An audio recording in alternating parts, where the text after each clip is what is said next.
Ever found yourself locked out of your own iPhone or iPad? Don't worry, there's a solution. To unlock your device, you'll need to perform a reset and recover your data from the latest backup.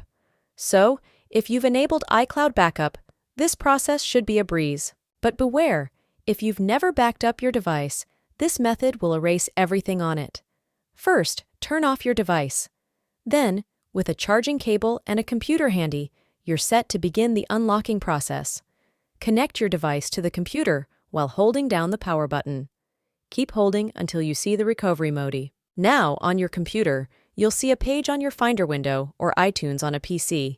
Here, you'll need to choose the Restore iPhone option, but remember, only do this if you have a backup, as it will erase your device. Once you've done this, your device will be as good as new, ready for you to set up and restore from your latest backup. It's the only way to bypass forgotten passcodes, a secure option from Apple. So, if you've forgotten your passcode, don't panic. Just follow these steps and you'll be back in control of your device in no time.